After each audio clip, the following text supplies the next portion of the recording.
Much like the last video I uploaded, what we're doing here today is a bit of a tradition on this channel where we take a look at the year to come, the most promising games that are heading to Nintendo Switch in the year 2020. Let's talk about it.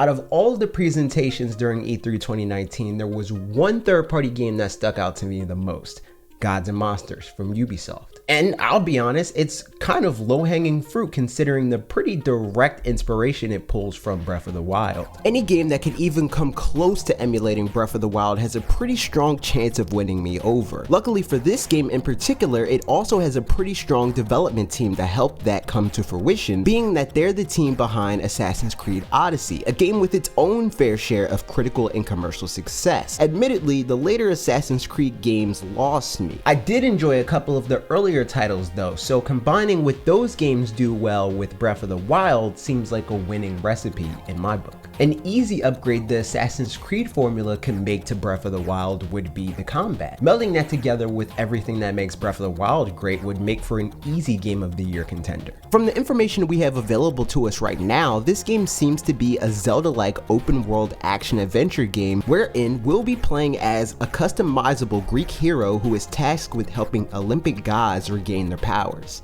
My assumption is that we'll gain abilities along the way that are reminiscent of the powers we help each god regain, which could translate into some interesting combat and overall gameplay mechanics. To add to all of that, we know this game will have dungeons, so it even has potential to win over some die-hard Zelda fans that didn't like Breath of the Wild all that much, since it didn't have any dedicated traditional dungeons to speak of. In addition to that, it seems like the story will be a bit stronger at the very least, as well giving Ubisoft's experience relative to Nintendo's when crafting narratively driven adventures within open world games. In a nutshell, this game is giving me Breath of the Wild meets Kid Icarus meets Assassin's Creed vibes wrapped all up into one pretty little bow. I don't know how that can be seen as anything less than promising at the very least. Gods and Monsters is set to release on February 25th, 2020. Minecraft is an IP I've only recently gotten first-hand experience on why it's captivated so many with our #CuteBoy streams on Twitch alongside some of my friends, all of whom are linked on our featured channels tab on our channel page right under the subscribe button. So I have a previously unexpected newfound interest in the upcoming Minecraft Dungeons release on Nintendo Switch. I say all of that, but Minecraft Dungeons doesn't have a whole lot to do with the main game we're all familiar with on a gameplay level, and that's because rather than being an open world sandbox adventure game like the original, Minecraft Dungeons is a dungeon crawler. That means the name of this game is traversing through randomly generated dungeons where you'll need to defeat mobs of randomly generated enemies, solve puzzles that, you guessed it, are randomly generated to an extent I'm sure, and finding treasure with up to 4 friends. Which, when I think about it, ends up being pretty much everything that me, Bob, MDB, and Dan end up doing in our Minecraft streams anyway. So I'm sure we'll mess around with this game when it comes to Switch in the second quarter of 2020. Despite the current controversy surrounding it, Tokyo Mirage Session Sharp FE Encore Ultra Deluxe Super Funky Kong Definitive Edition HD Reloaded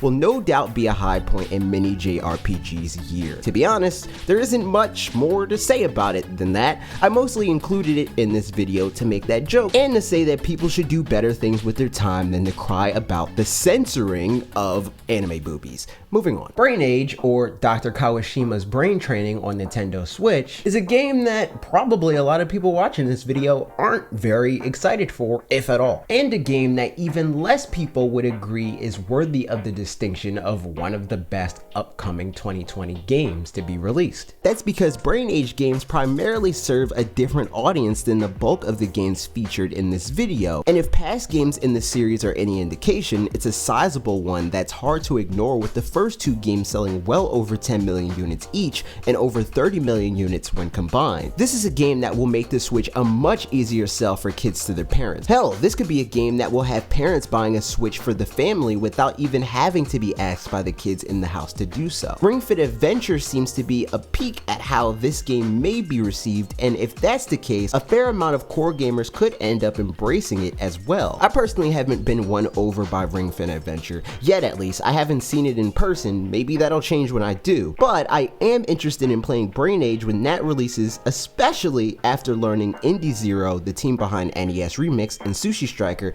is involved with the development of this game. That said, this game hasn't been confirmed for North America yet. I'd be shocked if it doesn't get announced soon, but as of now, Japan will receive this game on the best day of the year, aka my birthday, so it's technically not entirely a 2020 game, but Europe will be receiving the game on the significantly less cool date of January 3rd, so it'll probably end up being a 2020 game for most of the people that play it. Xenoblade Chronicles is a series that has a lot of history, and I also think it's a series that has a lot of room to grow in the same way Fire Emblem eventually grew to become one of Nintendo's most important current franchises. The definitive edition of the first game in the series launching next year on Switch opens that door up once again to start this renaissance of sorts. There's a precedent here in this industry for games with a lot of commercial and critical acclaim to serve as a major boon for future releases in the series. Not too dissimilar from Fire Emblem, but more directly akin to what happened with the Fallout franchise.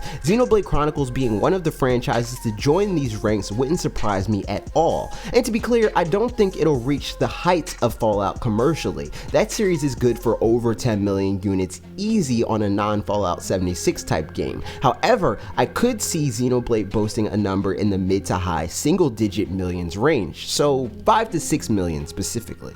I already went through all of the details that we know so far in the last video that I did, so if you want to know more about that, maybe check that video out, linked in the card above. If you're already sold on it though, the game is set to release in 2020. Like I said in that last video I just mentioned, much like Xenoblade Chronicles, No More Heroes is a game that's being primed to succeed. There have been 3 games in this series that have all found their audience of loyal fans that fell in love with this rather unapologetically kooky game led by the over-the-top hero of sorts, Travis Touchdown, who has been on a quest to become the #1 assassin. This game in particular takes place 2 years after Travis strikes again and sees Travis returning to his home after exiling himself. Not even gonna attempt to explain why, but TLDR, the new goal is to show all of the new kids on the block who the boss is. The secret best thing about this game being released is that it's an obvious excuse to port the other 2 games in the franchise to Switch to fill everyone in on what that TLDR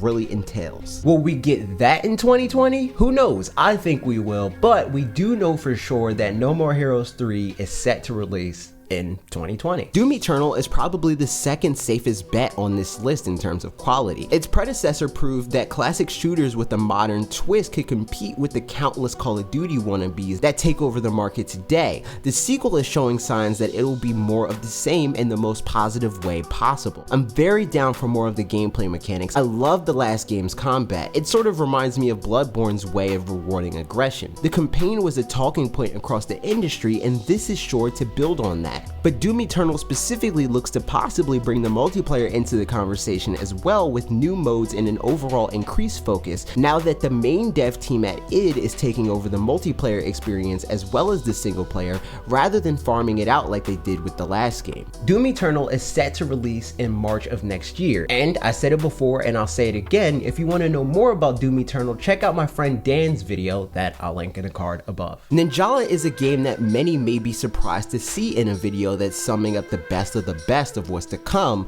but that all boils down to the potential I see in this game in the same way I saw a ton of potential in the game that clearly inspired its conception, Splatoon. This game was actually supposed to come out by now, but the studio behind it, Gung Ho Online Entertainment, decided to push it back a year to ensure it was up to snuff with their expectations for it. To be honest, I was already pretty sure this game would be good when they first announced it. I did a video saying as much when it was revealed during Nintendo's 2018 E3 Direct. This delay did nothing but solidify my faith in that. There was a strong chance this game could have been a quick cash grab in hopes that they could win people over on the Splatoon resemblance alone. But the delay of Ninjalah dashed any fears I had of that. I can't see a studio like this making that sort of investment in any game unless they believed in it. Delaying games ain't cheap, and delaying games only makes them better. Which is even more promising because the impressions that I saw come out of those who played it during the E3 it was announced were positive. We'll find out for ourselves when Ninjalah is released in 2020. Animal Crossing New Horizons is the one game featured in this video I think is more promising than Doom Eternal in terms of the potential it has to be received.